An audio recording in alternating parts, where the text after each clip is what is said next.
into the online broadcast network, AFTERBUZZ TV. Over 20 million weekly downloads in over 150 countries, and your number one source for after-show entertainment.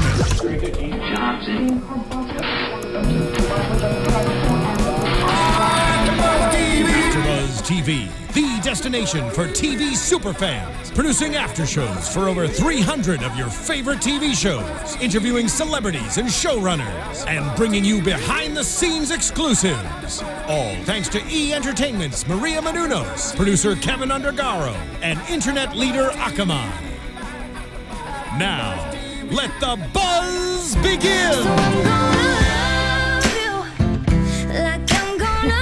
Hey, BC Buzzers! Thank you for joining us here at AfterBuzz TV for another awesome after show for the season 3 of Beauty and the Beast.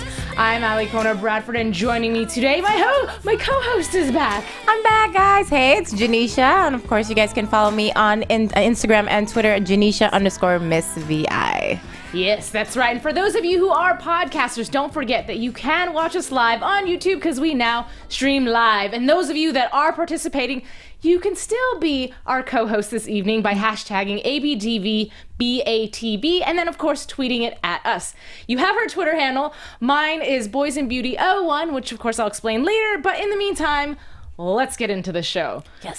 So we start off, and our couple is on the run.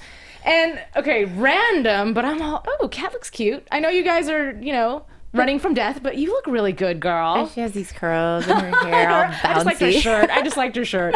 But anyways, the huge focus between the two, Catherine is always so, I don't want to say logical, but almost seems like technical, if that's the right word, just focused on the case, getting away, running for our lives. And then we have the boy, which seems almost like a reverse situation because he's the hopeless romantic that's like, what are we doing? Switch roles. Like, I was totally like, okay, it should be the other way around, In most cases, it normally would be the other way around where, Kat would be like, no, we got to do it the right way. But it's refreshing. I like to see a hopeless romantic man. It is. And you know what? Vincent gets 10 more cool points for that. He does. Yeah, absolutely.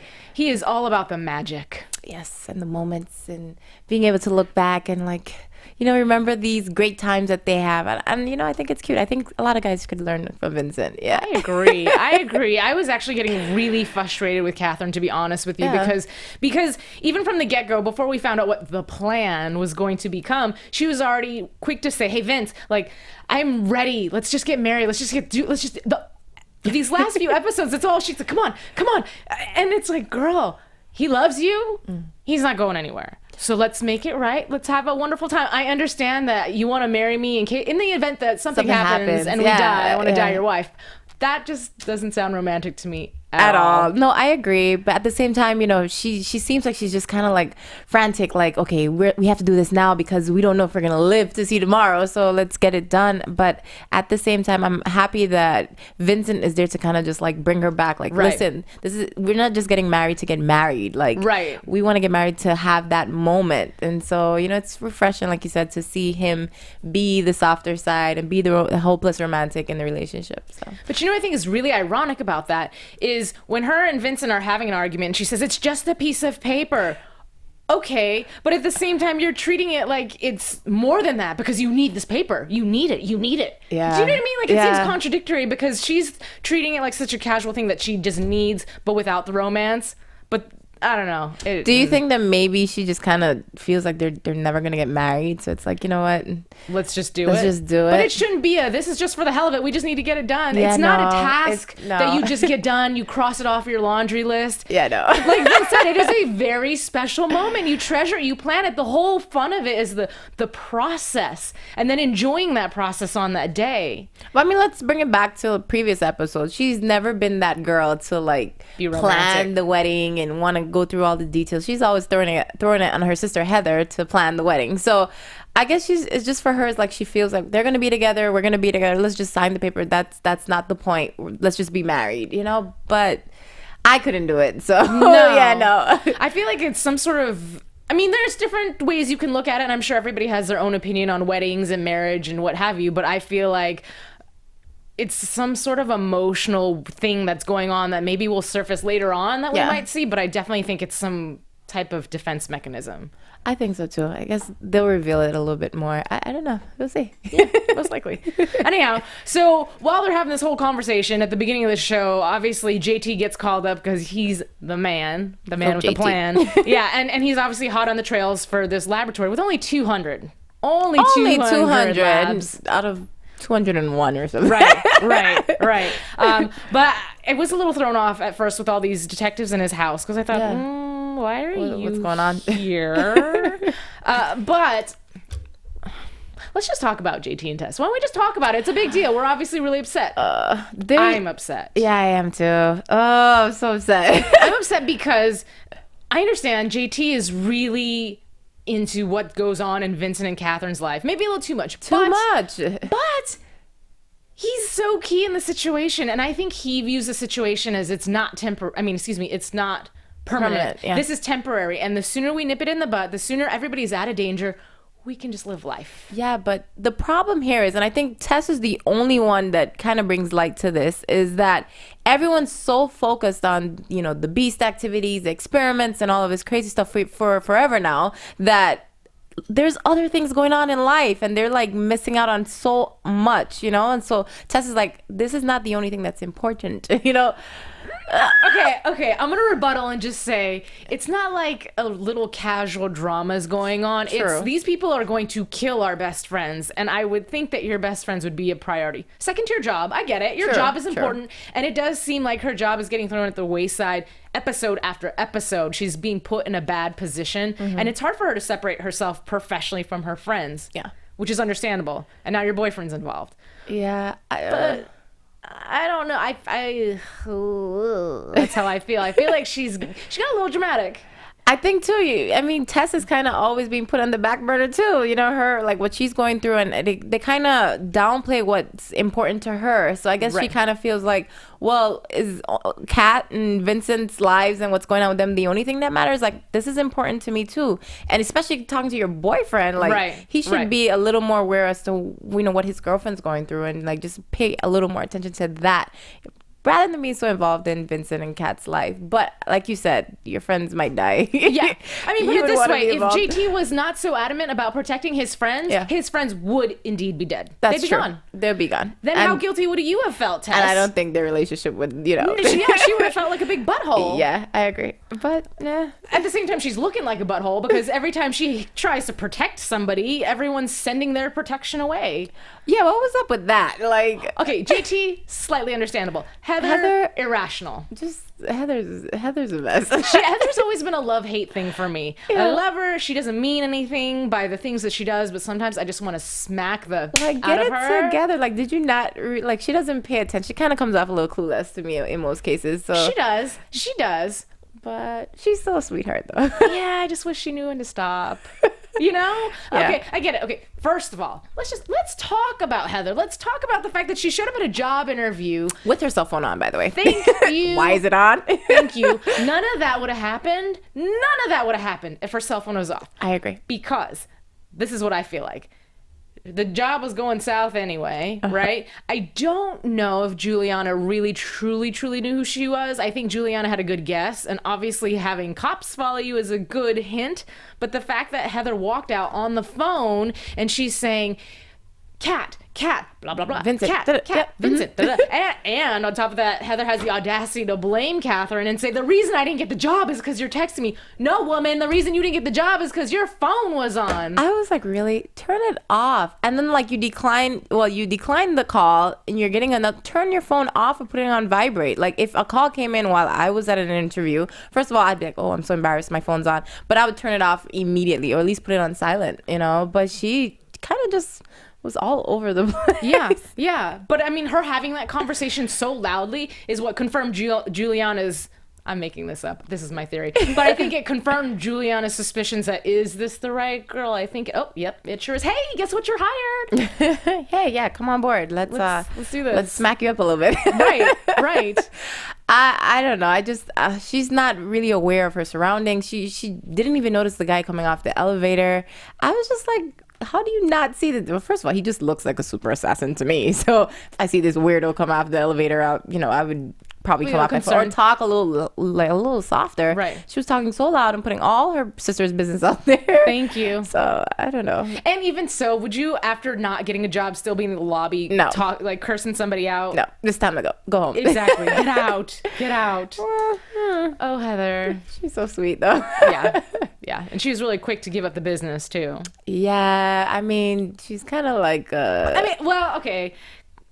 I don't know if I could blame her because she was getting beat up and she'd never been beat up before, so I'm sure it's scary. No, but she gave a lot of information. She gave everything up. She gave a lot of information. I don't know. I think most people would kind of be that ride or die and just kind of take a few whippings.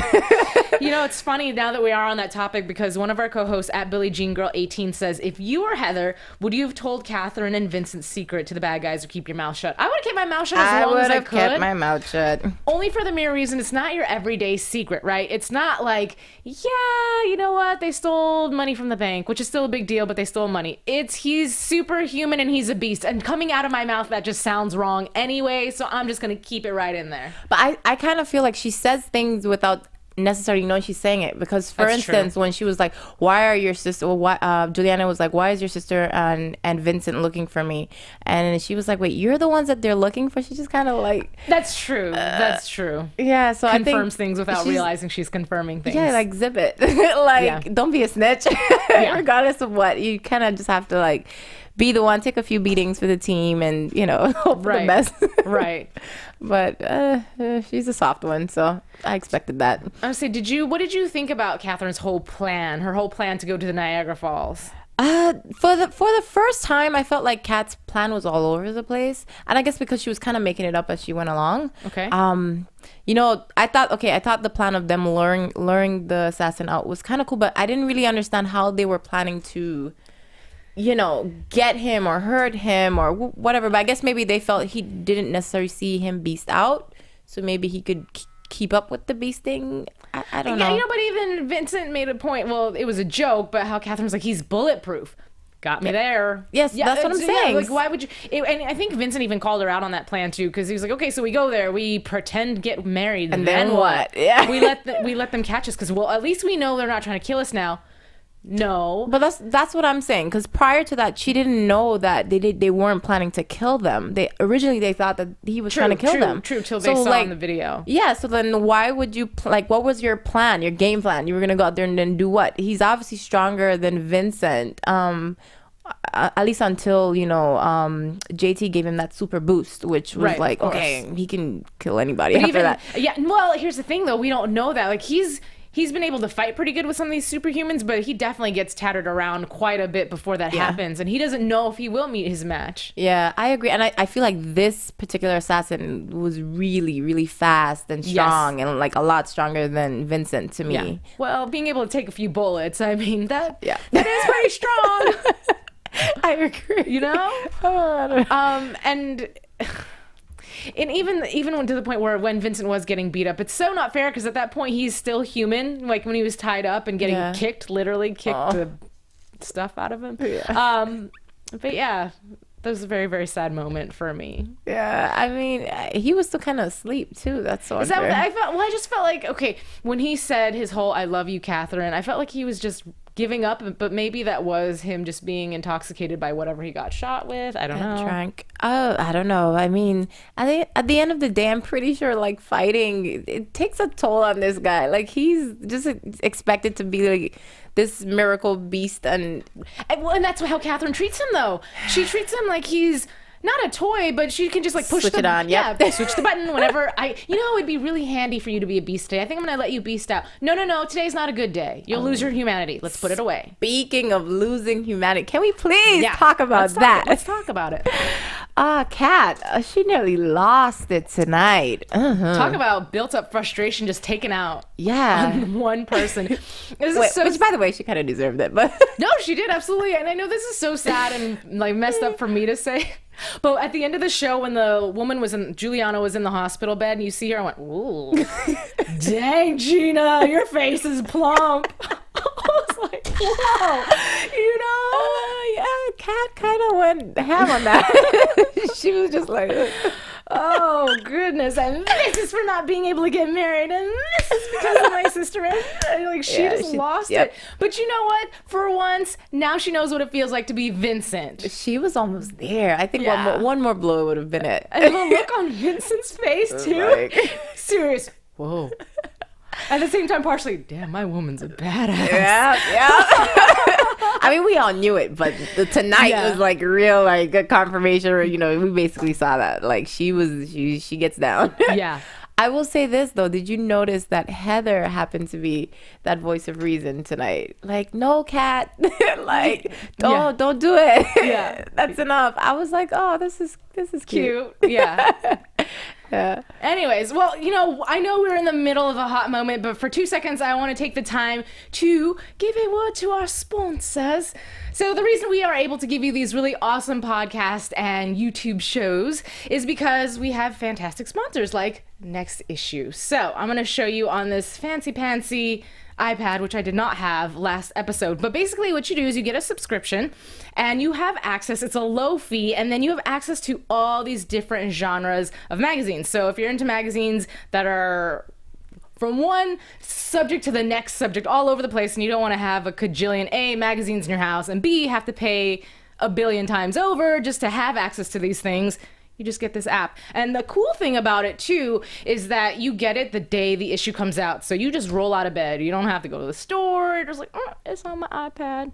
So if you would like the opportunity to try it out, see if you like it, which you will, you can get a 30-day free subscription just by logging in, going to nextissue.com/ABTV. That is our gift to you for watching us. So thank you. Free 30 days, and not to mention it's like as low as $10 a month. Yeah. It's crazy. So, yeah. Yeah. If you think about it, 2 magazines, $3.95, you're pretty much there. Yep. There you go. So, okay, let's get back to the show. Okay. So, I'm still not done talking about Tess because I'm still very angry at her. Okay, so instead of giving us more of the lovey-dovey Tess JT stuff, we're getting breakups. We are, and you know what's interesting is somebody, and the reason why I wanted to bring this up, actually, let me pull this up on our live feed. Thank you, co-host. Somebody said, and again, I'm going to open this up so I can tell you who exactly said it, because I got to give props where they're deserved. Okay. Ooh, my feed has gone crazy, which means you guys are participating. Thank you. I can't even keep up. Literally, like more stuff keeps popping up. That's so awesome. Who said that they weren't even upset? Somebody said that they weren't even that upset that JT and Tess broke up because they were pretty happy with them as friends and see them as more. Here, Empress Beastie, you. She said it. Wait, no, she's devastated. Just kidding. I'm sorry. She said, I'm beyond devastated. Who said this? Oh, it was Peyton. You said it. She prefers Tess and JT as platonic friends, so she's not upset, but Tess was left out and ignored. She was. But here's the thing. She could have had that conversation, and maybe no one was taking her seriously, and that's a problem. But you can still sit JT down and be like, yo, hey, this is how I feel, and if it's not changed, I'm calling it quits. I agree. Instead of just rolling up to the house being like, hey, here's a sweatshirt. Let me have my sneakers. And she didn't even say anything. She didn't even say, I'm breaking up with you. She just started taking her stuff and walking out and left it to him to say, what's going on? I agree. I think relationships are all about communication. If you're not happy with something, say it, Tess. At least give him an opportunity to try to fix it or to work on it. You don't just grab your sneakers and go and dump the sweatshirt that he loves to see you in. What is that? You know, it's so sad because, again, we're still waiting to see that romantic part of the relationship, you know, to see the relationship grow, to then just kind of have them break up over something so minuscule, tiny. I don't know. Yeah, sorry, I'm being a poor conversationalist. I'm trying to read everything that everybody is saying. They're keeping us busy. Yes, huh? Okay. Yes, they are. Somebody loves gummy worms. Okay. Oh, speaking of which, I'm so about us bringing gummy worms next time. Let's do that. Okay. Okay. Done. JT always has gummy worms with him. I love to see gummy worms back, but the bodyguard, he put that gummy worm out of his mouth and back in the bowl. No, I didn't even see that. That's disgusting. What? Ew. Nasty. Okay. That totally just took me into another place. Wow. Okay. So anyways, back to the show. Let's see. What else do I want to make sure that I mention? Oh, I mean, we didn't really dissect, not that there needs to be too much dissection in the whole breakup between JT and Tess, but one of the things that Tess had said was your loyalty, your emotional loyalty is to Vincent. Yeah. I mean, you haven't taken her out on any dates. Then again, they're running for their life. Really? I mean, you're busy at work. I don't know. I'm wondering what the show is going to do with Tess, because I feel like they're creating this weird division and separation with her. She's not going anywhere. I don't think she's going anywhere. But I hope not. I like Tess. I do too. Yeah. But if they continue on with this breakup, I really don't want to see her dating somebody else in the department, And she probably won't be as Awkward. involved in what's going on with them per se, because again, she and JT won't be together. So I think a lot of her involvement comes from the fact that she's with him. Well, I mean, of course, Kat, but right. It's just that she's a little more hands-on because she's always around JT, and that's her boyfriend. So right. I don't know. I feel like it's tough because she's dealt with Catherine, who's been so obsessed with her own situation, and Catherine just on another level. She's so obsessed. She's not wrong, but yeah, she's just on one. Always. Weird. It's really weird. Listen, anybody who's like real friends and family with Kat, they have to take a lot too. So it's a lot to deal with. But, she's a good person. She's just in a weird situation. Yeah. And I'm glad that finally by the end of the episode, Catherine went, seeing you the way I saw you and almost losing you made me realize I want to have memories with you and I want to make it special. So I'm really, really hoping she jumps in on this whole wedding planning thing and actually does the bride, Hopefully. bride thing. Yeah, no, I think it'd be cute to see her and her sister, Heather, just kind of plan the wedding and do the regular girl stuff. And then, just be that pretty bride. I do think she's also softened up her image, except for what did she have on when they were going to elope? I'm talking about Kat. Good Lord. What was that? Who knows? She looked cutest in her little incognito in the beginning of the show, black situation. But as far as... What was that? I don't know. She had on like work pants and like loafers with Help, with costume designers, you guys. What is... Oh, man. No. I mean, you know what? This is going to sound so wrong, but at least she has a pretty cute face. She's gorgeous, yeah. She's giving me androgyny from the neck down. And I don't know how I feel about that. You a sexy man. I feel like even Tess is dressing a little more, feminine than Kat. Kat, you're killing me. She's wrapped up in beastie business, supernatural business. She doesn't have time to apparently dress herself. Yeah, but then she has the nerve to tell Vincent, oh, make sure you bring a tie. We want it to look as... No, what do you have on? Right? Where's your wedding dress? What At least it was white. And it's supposed to be believable? So mad. And okay, this is what I felt about that. When they were in Niagara Falls, I thought to myself, why does the plan have to be get married? Why can't it be dope-de-do around there a little bit? Yeah. Maybe you are taking your time. Maybe you're checking out the scenery at Niagara Falls. Why did you have to just walk right into the building and get in line? Because it wasn't a ruse. Like, she really was trying to just get this paper signed. Yeah, I know. And Vincent, like, obviously being your soulmate, I can kind of tell that's what you're doing. And so he kept on bringing it up. She really made me mad. Yeah. She really made me mad. I was like, can we be the girl in this situation for 2 seconds? Like, why is your fiance, the guy in the relationship, the one begging to have a beautiful moment, a beautiful wedding? Like, I deserve more. I want more than this. You should want more too. And I was like, yes, you should want more. Yeah. And I knew Vincent was going to go through. I knew it. And I'm so glad JT called at the right moment to be like, dude, bro, what are you doing? Yeah, I agree. Oh, God. Yeah. Very... She really did, too. When she was at the altar, just the look in her eyes, like, yeah, okay, it's fine. We're getting married. Yeah. Yeah. Come on. I don't know. I've never been, fond of, like, to each its own. But I just would love to have that, experience. But here's the thing. To me, there's a difference between eloping and doing something privately and then eloping and going somewhere like next. Yeah, that's crazy. I'm in my jeans and my shirt next. Oh, $35 extra for a witness. You didn't have one? Okay, we got you. Right. I mean, no offense. Oops, to anybody at home knocking stuff over. But yeah, that's how I feel about that. Well, I don't know. I guess at that point, she kind of was a little, desperate and over the whole thing. Let's just get married. I feel like at the altar, Vincent looked like he wanted to vomit. Did you see that look on his face? Like, I was just like, he's about to be stuck. That or pass out.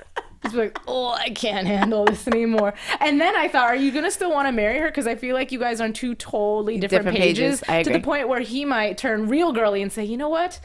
Maybe we need a break. I don't know how I feel about you right now. Do this now. Okay, I think we've really expanded on that situation quite a bit. Is there anything else that I missed? Because I feel like I just sped through this after show, but quite possibly I didn't. I'm going to check my Twitter feed and see if there's anything else. So this is your chance, co-host. Speak now or forever hold your peace. Let's see. Burning Firebird. Let's see. Everybody is still talking about the whole fight between Catherine and Juliana. Okay, and let me just say too, I think Juliana, even when she started to fight, couldn't fight because her swings were pretty bad. She didn't have a chance anyway. But let's see. Billie Jean Girl wants to know, do you think that JT and Tess will get back together if one of their lives is on the line? I mean, I think that'd be a good reason, but that would be that whole cliche. I didn't realize how much I loved you until I almost lost you. I really hope they don't do that. I'm hoping that JT, goes and fights for his love. That's what I'm hoping for. So I'm hoping that he doesn't let Tess just kind of leave like that. Considering that, yeah, she might have been a little more understanding and like give him an opportunity to prove himself and, fix that. But, at the same time, her concerns are valid. Her not having that attention and being ignored and pushed aside for Vincent. But again, valid. But you should know how to communicate that. I agree. And I understand it's been too hectic and too crazy. Maybe you couldn't have a good sit-down conversation. But again, you tell somebody and you give them the option to change before you just walk out on them. And I don't mean to jump into prediction category, but I am going to, for 2 seconds, I know that the preview for next episode led to somebody getting shot, and this, that, and the third. And I know that a lot of times with those stupid little trailers, they cut, snip, and dice and put scenes together to make you think something's going to happen, and it's the way opposite. I feel like the crying that Tess is doing is actually not going to be because someone got shot and killed. It's not going to be someone got injured. Maybe they will, but I think that it's going to be her crying something about JT. Whether it be crying and telling Kat, I broke up. That's what I think it's going to be about. Well, but that's just gonna me. have to see. Anyhow, I do want to talk a little bit about the fact that there is this mystery person that's obviously probably worse than Juliana that they mentioned. There's always somebody worse, though. There's always somebody higher. There's always somebody worse, and I think that's just how they keep propelling the badness on that part of the show. I'm curious to know who they think, that Vincent and Kat was working for. I don't know. That is a very great point because she didn't think it would be the DHA. Is that what it? DH. Sorry, Beasties. Yeah, I thought it was DHS. Okay, maybe it's DHS. Maybe I'm wrong. I apologize. We'll get our acronyms right. Yeah. Yes. I don't know. I have no idea. But they keep killing people, so they don't ever get to a point. I mean, she's not dead, but they keep getting to a point where they don't necessarily get all their answers because somebody ends up dead. Yeah. She's alive. She's in prison. Yeah. How long she'll be there? I don't know. Can they really contain her? I don't know. One of her projects might come back and get her. Save her. Yeah. Oh, okay. Let's quit predicting. Yeah, we're predicting. Maybe we should just get into news and gossip since I just keep jumping through that. AFTERBUZZ TV News. Okay, as always, I have pictures. And I know it might take a few moments to pull those up, so maybe I can just spread some news for you. Let's talk about ratings a little bit, because ratings have always been such a huge deal. And I know that a lot of times, Beasties, our ratings come from online, not from Nielsen ratings, which is TV, and that has finally been taken into consideration by Mark Pedowitz and the rest of the CW team. So really, really quick, some numbers for y'all. CW's Beauty and the Beast opened season 3 with 880,000 total views and a 0.3 rating. And that's picked up a lot since actually the season finale from season 2. On average, it's been about 88,000, anywhere from 81 to 88,000 views, but the highest viewing episode was Chasing Ghosts at 1 million viewers. Wow. So I mean, we're picking up speed, we're picking up traction, people are finally clicking, and maybe the change in direction and the emotional state that's going on has invited people back in, but I think that's awesome. And it shows that those of you who've been dedicated throughout season 1, season 2, your work is paying off, because I know everybody hops online, on Twitter, and they really, really push the show. So congrats to everybody, the fam. And speaking of that, up up on your screen, you will see the hashtag FADT. That's fan art by the Dream Team. So they help us help you. We all help each other promote the show by printing out these posters. Do not cut out the names, by the way, of people who make this poster, but you can print them out and post them places and encourage other people to watch your favorite show too. Okay, let's go to our next picture really quick. So I had a few bits of art showed. At Peyton will send me random bits and pieces. So this is something she sent me last week of something that she sketched out that I thought was cute. It was so cute. So let's go to the next one. This guy is making a return. What? To season 4. Who is it? Let's go to the next picture. That be Max Brown, ladies who are huge fans. So we know that he got killed. He died off. We don't know how Evan is going to be coming back, but he's coming back. It could be a flashback or who knows, maybe some sort of supernatural serum. But at this point, his body would be quite decayed. So I don't know how that works. But hey, I'm going to watch and find out. Let's move it on to, okay, so just random fun fact. Kristin Kreuk was asked who her worst on-screen kiss was ever in life, and it was Matt Damon for this Euro trip movie. Yeah, she said that it was awkward because they just met, and it was like one of those smushy kisses where there's teeth and just blah. It was not good at all. So at least she's having a lot more fun with Jay Ryan. I can't blame her because I would probably have a lot of fun with him too. Did we see that last kiss too? Ooh, yeah, pretty intense. Yeah. Okay, so yeah, that's my news for today. Are we ready for predictions? And now, your AFTERBUZZ TV predictions. Okay, this is your turn to hop in on the conversation. Yep. Rewind, let's start over. This is your turn to join in on the conversation, co-host by hashtagging ABTVBATB and tweeting at myself and Janeisha so we know what your predictions are. And I'm going to go ahead with my predictions. Yes. Oh, but where's my piece of paper? Oh no, it's in my purse. How inconvenient. I proposed the question to all of you and I asked you where would be your perfect place for Vincent and Kat to get married. And so I got a lot of replies tonight and it's in my purse. But I do know that the majority vote said on the rooftop. I had a few, I think it was out at Calpac. Were you the one who said in the forest where they first met? And then someone else said they just wouldn't mind them being in a church since Vincent is that hopeless romantic and just having a traditional wedding.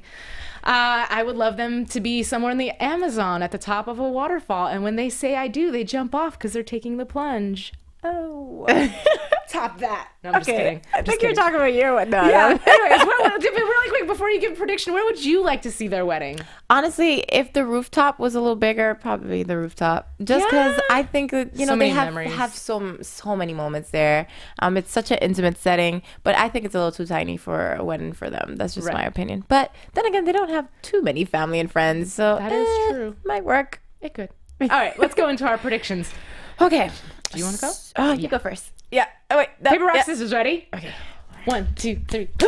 Oh, for those of you who are listening. Oh, wait. I lost. Never mind. Dang it. I'm kidding. You go first. I go first. Well, I gave away some of my prediction already because I was just saying I think that trailer completely bamboozled us. And I know that they're going to try to get married and there's shots and this and that. But really, I think that the shots are going to be completely irrelevant. It's going to be something that has to do with the case situation. Someone else gets shot. Okay. And maybe it interrupts the wedding. But I just don't think it's any of our friends that are getting shot. Okay. Fair enough. Now you go. I'm going to piggyback off of something you've said quite some time ago, a couple times.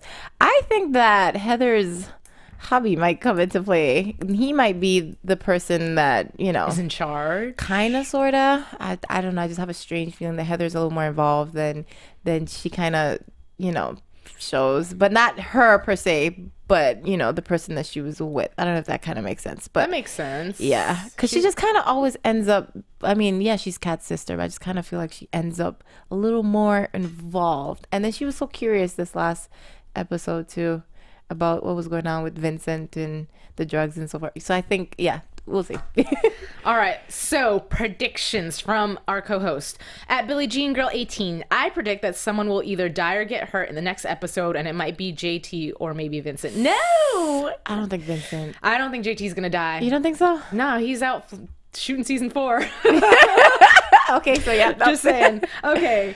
Do you think the new bad guy is a beast too? I don't think so. But that's just me. And then Payton says maybe even Evan Marks was experiments between season 1 and season 2. I think you're trying to say that maybe he was experimented on, or maybe he was in the lab all the time, so he could have somehow experimented. I don't know. Yeah, I don't know. Maybe. We shall see. We will see. Okay, well, I think that wraps up our predictions. Yeah. So I'm going to go ahead and sign off and say, Beasties, thank you so much for joining us this week and every week here at AfterBuzz TV. Do not forget to follow us. I am Alikona Bradford at Boys and Beauty 01. Ooh, don't forget to please subscribe to my YouTube channel, Boys and Beauty with Alikona, where we talk all things hot, sexy men. And then when I'm in the tub, I give you great beauty secrets. This week, I showed you how to stick glitter on your eye and make it stick. It's really pretty, like a disco ball. Anyways, okay, go ahead. And you guys, please follow me on Instagram and Twitter. Let me know what you guys think about the show. Anything that you want us to say on here, of course. And that's Janeisha at Janeisha_Miss VI. Yep. That's right. All right, buzzers. Thanks for tuning in. Mwah. Stay beautiful. You didn't hear From me. executive producers Maria Menounos, Kevin Undergaro, Phil Svitek, and the entire AfterBuzz TV staff, we would like to thank you for listening to the AfterBuzz TV network. To watch or listen to other after shows and post comments or questions, be sure to visit AfterBuzzTV.com. I'm Sir Richard Wentworth, and this has been a presentation of AfterBuzz TV. Buzz you later. The views expressed herein are those of the hosts only and do not necessarily reflect the views of AfterBuzz TV or its owners or principals.